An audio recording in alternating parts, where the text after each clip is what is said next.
Depuis quelques années, on manque d'hommes qui embrassent leur masculinité.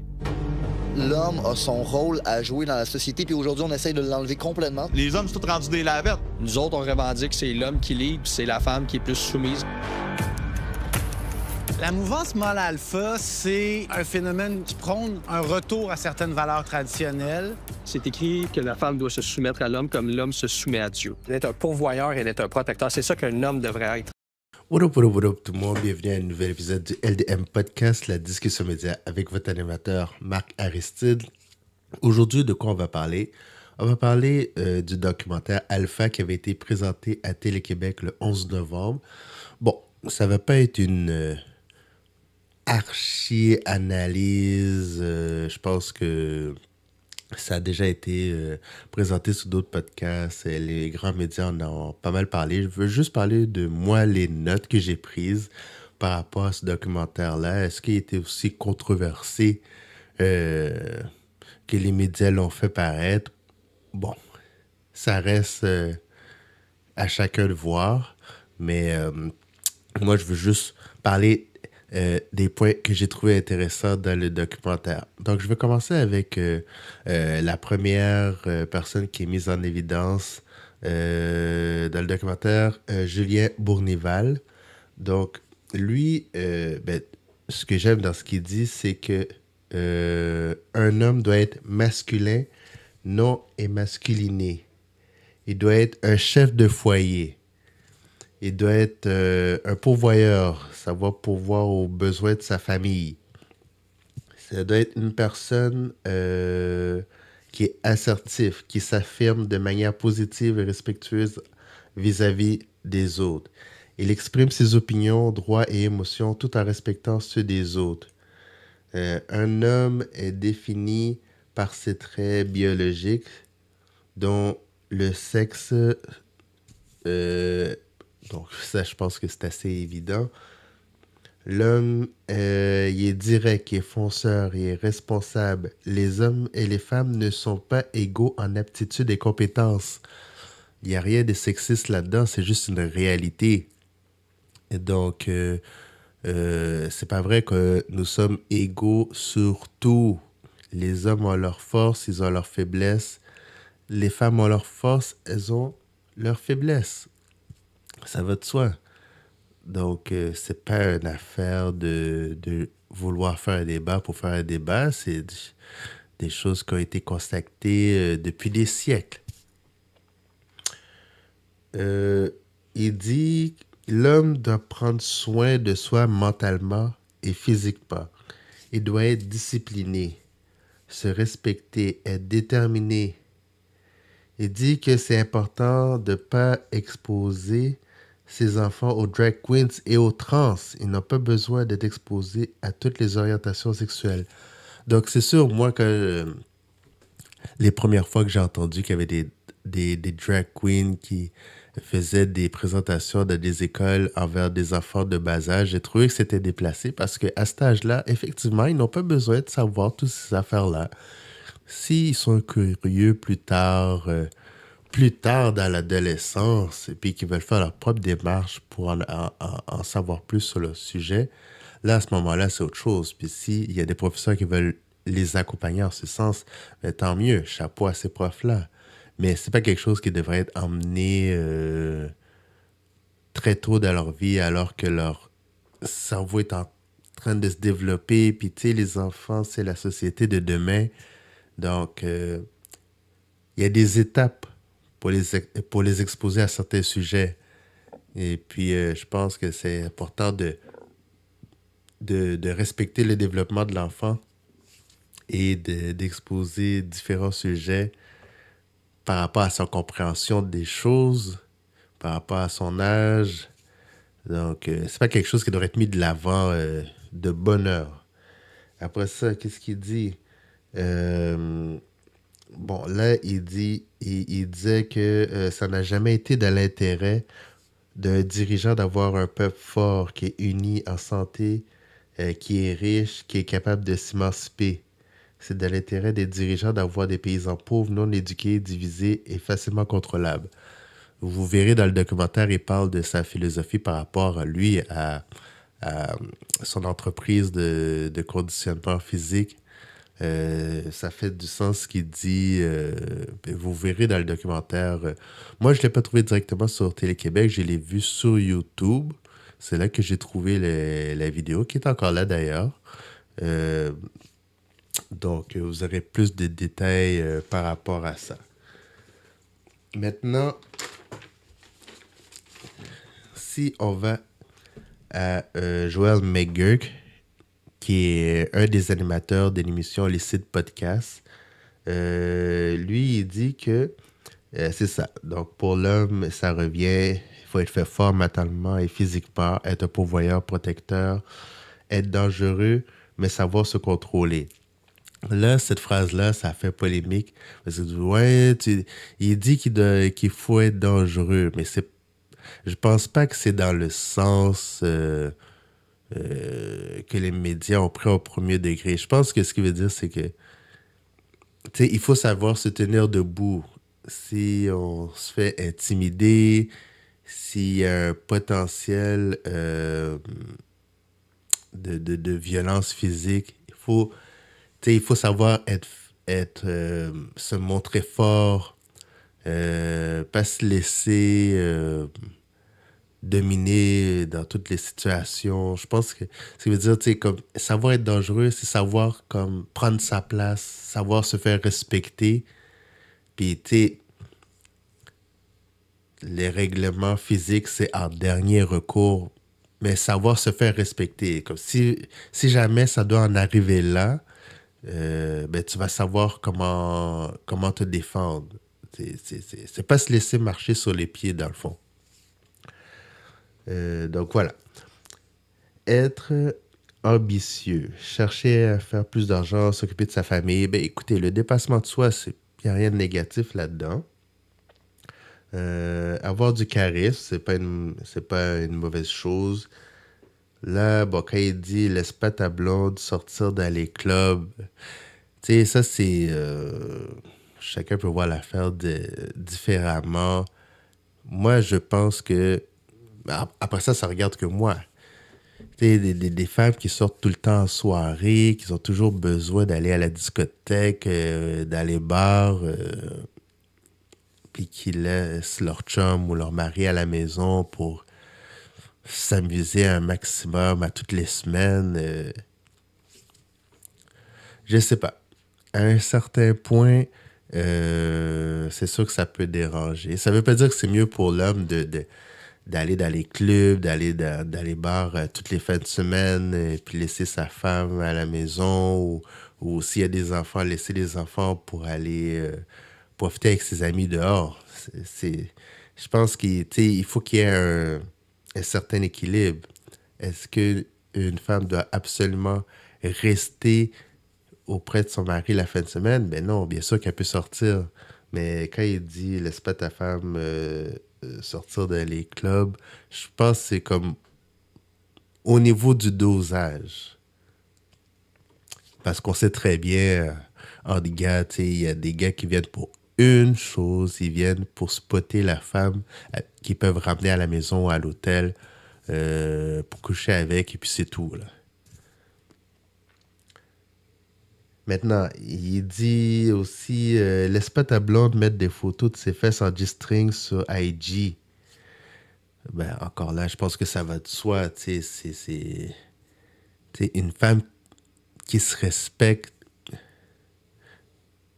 Après, ça dépend des objectifs de ce que tu veux faire avec ton IG. Ça dépend des gens que tu veux attirer autour de toi. Si t'es tout le temps en lingerie, c'est dans quel but? Si t'as un conjoint qui te dit que ça le rend mal à l'aise, que c'est pas bien, que c'est pas la meilleure image à donner de soi, il y a des femmes qui vont être d'accord, il y a des femmes qui vont sentir que leurs droits sont restreints, qu'ils ont moins de liberté. Ça, c'est un couple. Ça varie d'un couple à l'autre. Maintenant, il dit la femme devrait soumettre à un homme qui a des bonnes valeurs morales ou valeurs religieuses, selon le cas. Mais quand on parle de soumission, c'est pas comme être. C'est pas réduite en esclave, c'est juste par rapport à l'écoute, par rapport à la consultation de son conjoint, de son mari, de le considérer, de le mettre en valeur. C'est pas une soumission discriminatoire. Donc, je pense que c'est ça qu'on met pas assez l'accent dessus. Dans les médias, ils font juste reprendre la clip et dire « Ah, elle doit être soumise ». Non.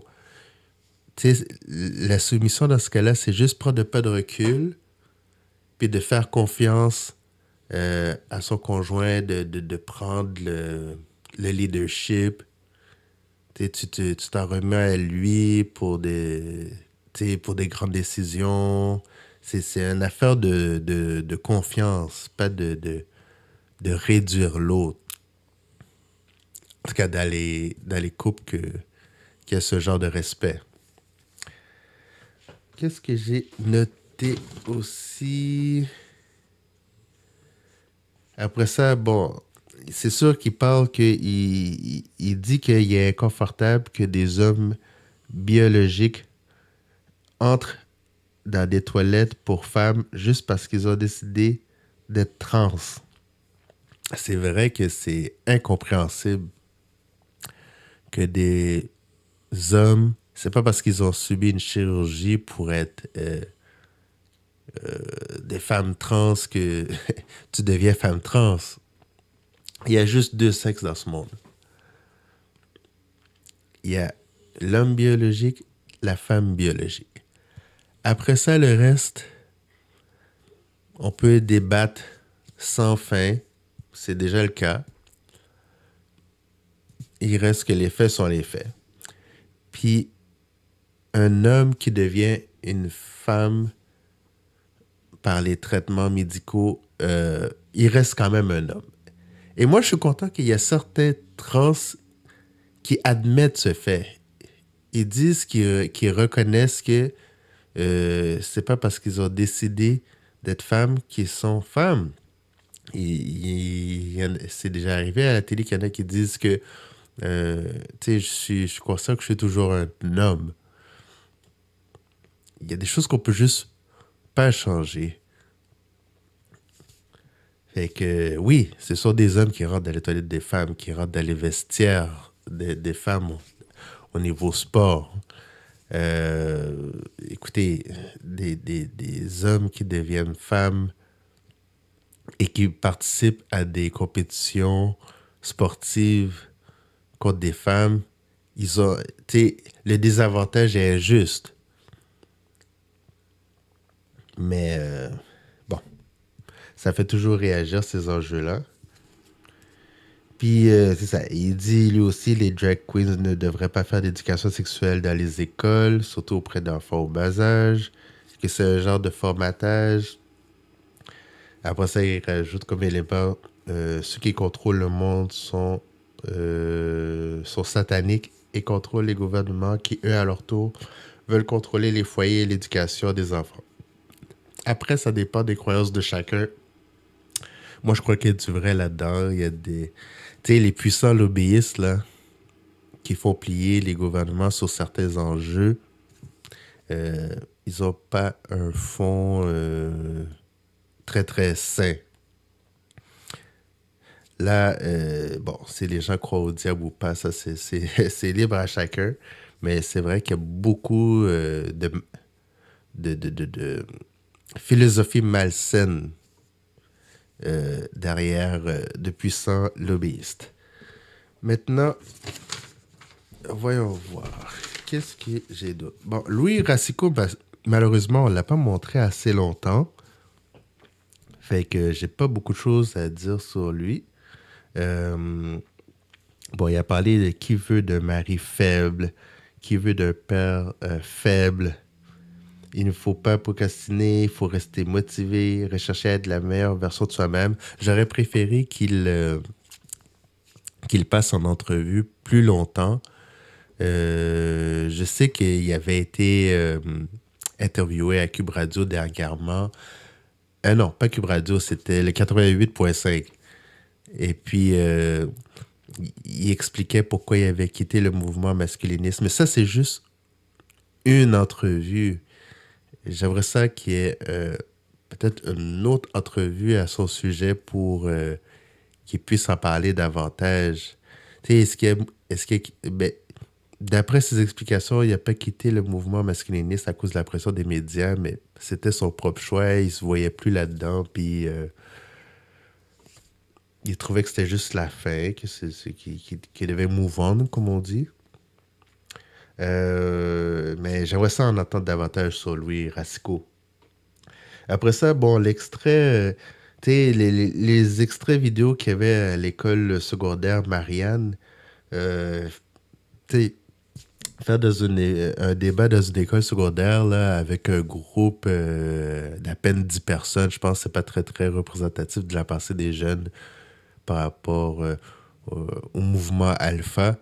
Tu sais, le réalisateur, là, Simon, là, je pense que ça a été un petit peu malhonnête, là, puis ils ont remis de l'avant l'extrait de la femme, une fille adolescente qui dit que elle se sentirait plus en sécurité avec un ours dans la forêt plutôt qu'un homme. Je crois que c'est tout à fait absurde. C'est sûr que c'est le genre de propos qui est facile à dire sur le moment. C'est beaucoup plus facile à dire qu'à faire. Je vous garantis qu'une femme qui se trouve tout seule dans une forêt avec un ours elle va capoter sa vie. Donc, quand je vois des affaires comme ça, j'y crois pas trop, là.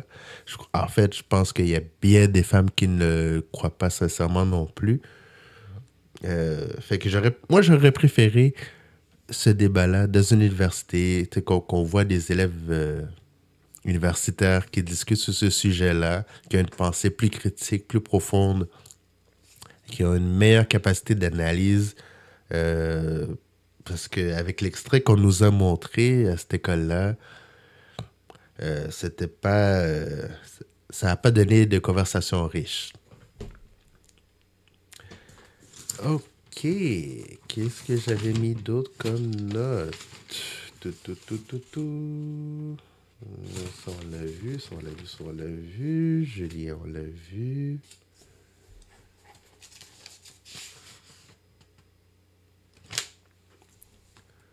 Oli, on lui a donné quelques secondes.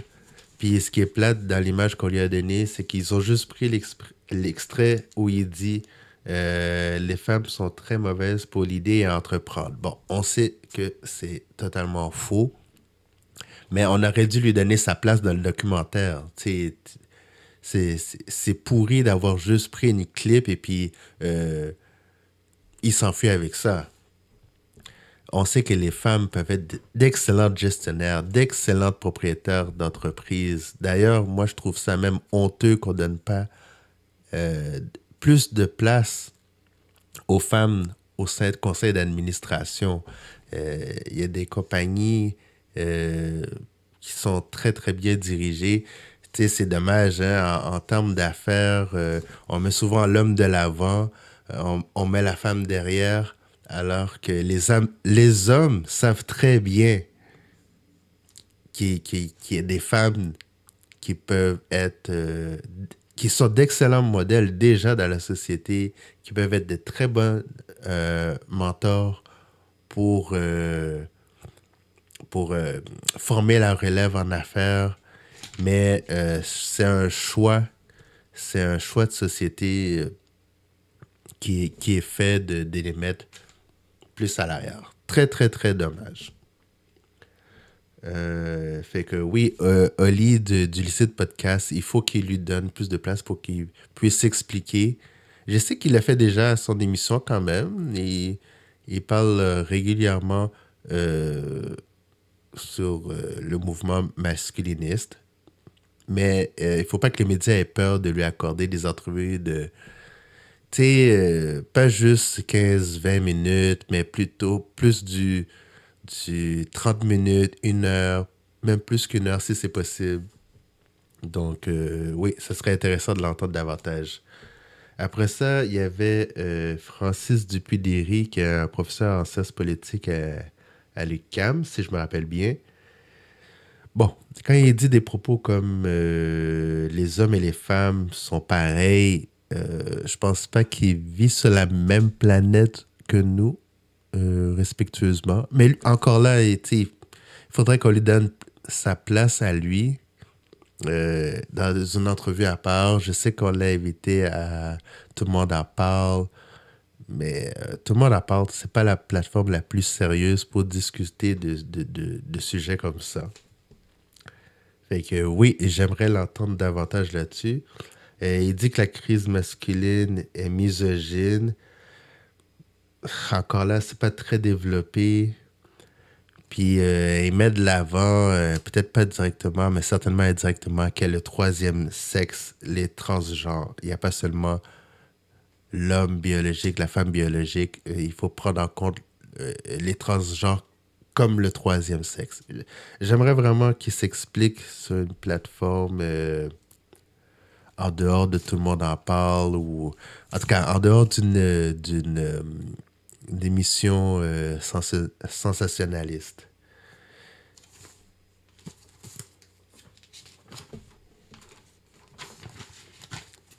Bon, écoutez, là, ça se voulait pas une grosse analyse. Comme je vous dis, moi, je vous ai juste fait part de quelques points qui ont été discutés dans le documentaire parce que les analyses ont déjà été faites en long et en large. On peut être d'accord ou pas. Donc, il n'y a pas grand-chose à rajouter. Écoutez le documentaire pour faire votre propre conclusion. Fait que, c'est ça. Comme je disais, Olivier du lycée de podcast mérite d'avoir plus de temps. Francis Dupuy-Derry aussi, Louis Racicot. Les conjoints de Joël et Julien dans le documentaire auraient pu avoir plus de temps d'entrevue parce que, encore là, c'est la malhonnêteté du réalisateur. La façon qu'ils ont été filmés, les angles ont été très, très bien choisis. On les a fait paraître comme des femmes très fragiles qui n'ont pas d'opinion et qui sont à la merci de leur conjoint, qui doivent juste être d'accord avec tout ce qu'il dit. T'sais, on les a montrés, à un moment donné, il y a un extrait où on montre Chloé, qui est la conjointe de Joël, d'une manière que, comme on fait un gros plan sur la face de Joël pour le faire paraître menaçant, pour montrer comme si elle aime mieux dire des bonnes choses, elle aime mieux dire ce que j'ai envie d'entendre, sinon elle risque d'en manger une. Je sais pas. Et après, plus tard dans son émission, Joël a expliqué que sa conjointe, c'est une femme très gênée, qui n'est pas encore tout à fait à l'aise devant les caméras. Donc, c'est pour ça qu'elle n'accorde pas vraiment d'entrevue. Mais ça prendrait son entrevue à part. Mais la même chose pour la conjointe de Julien Bournival. Et ça prendrait une entrevue à part. Long format, c'est toujours mieux long format pour leur donner le temps d'exprimer leur pleine pensée. Et que j'aimerais bien ça. Après ça, les entrevues à Cube Radio, bon, pour moi, c'était une vraie farce. Surtout si tu es interviewé par Sophie Durocher. Ça risque d'être un bordel. Tu sais, ils ont mis comme titre « Sophie ramasse les masculinistes encore ». Tu sais, Cube Radio, ils font souvent des titres pour s'assurer d'avoir des clics. Ils sont accros à la viralité, donc il y a souvent des titres très, très, très provocateurs quand vous allez sur soit directement le site de Cube Radio ou sur leur chaîne YouTube. Vous voyez que c'est juste ça qu'ils cherchent, provoquer tout le temps. 7 jours sur 7. Ben, bon, c'est 5 jours semaine, là, ben vous comprenez, là. Fait que, tu sais, quand Joël a été invité à Cube Radio, on lui a accordé 15 minutes la première fois. Et puis la deuxième entrevue, on lui a accordé 25 minutes. Mais qu'est-ce que tu as le temps de raconter dans un délai si court? Qu'est-ce que tu as le temps de dire? Et en plus, Sophie Durocher, il faut souligner sa malhonnêteté. C'est pas parce que Joël Meguc avait une petite mésentente avec Hélène Boudreau que tu étais obligé d'inviter Hélène Boudreau. Ça, c'était juste pour rendre le moment viral. Elle savait que les deux, ils s'entendaient pas. Puis, tu sais, inviter Hélène Boudreau, c'est pas la personne qui a le vocabulaire le plus riche, qui est capable de donner les meilleurs arguments. Donc, de voir les deux sur le plateau, c'était malaisant. Surtout du côté d'Hélène Boudreau. Vous verrez les extraits, là, vous allez comprendre, mais c'était pas nécessaire. T'sais, si c'est Joël l'invité, concentrez-vous sur Joël. Si c'est les deux gars ensemble, Joël et Oli du lycée de podcast, concentrez-vous sur ces deux-là, parce que déjà, le temps d'entrevue est court. Fait que là, si vous rajoutez des invités, ben là, ils peuvent encore moins exprimer leurs pensées. Comme là, la fois que j'avais vu que Joël avait été à Cube Radio, ils avaient aussi invité Rémi. Fait que là, ça lui a donné encore moins de temps. Puis Rémi est venu, je ne veux pas dire en bully, mais il est venu en mode confrontation dès le début. Fait que c'était très malhonnête. En plus, bon, Joël avait été censuré, tout le monde en parle, à la dernière minute. Il y avait Anne-Marie Ménard qui avait fait une pétition pour complètement bloquer les gars du lycée de podcast à venir au show. Fait que une grosse farce. Qu'est-ce que j'avais noté d'autre?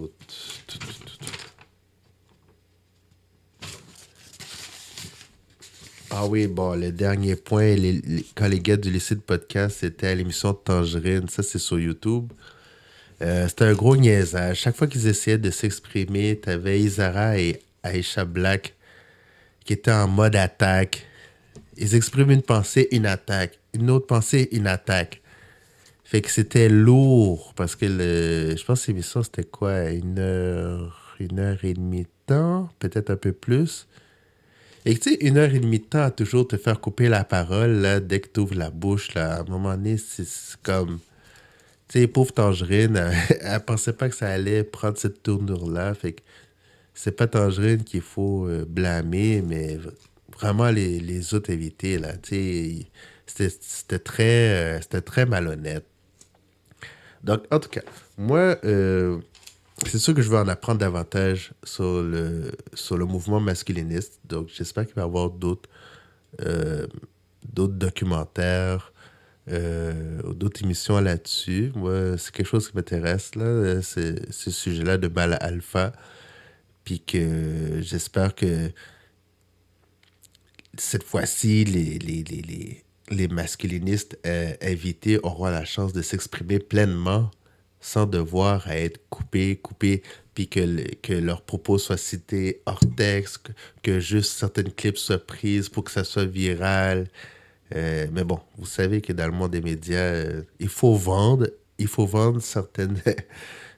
une certaine image, et puis, tu sais, ils s'en mettent à cœur joie de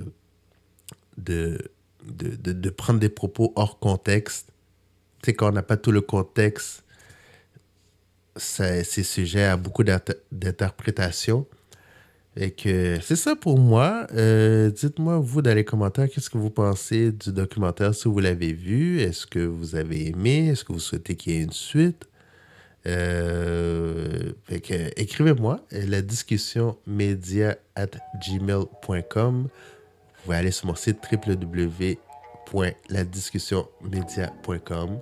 Pour mes services photos, allez au www.marcaristidephotography.com. Et si c'est pour de la photographie de mode, spécifiquement www.magmi-webmagazine.com. Donc, j'ai hâte de voir vos commentaires. Et sur ce, prenez soin de vous. On se voit à la prochaine. Ciao!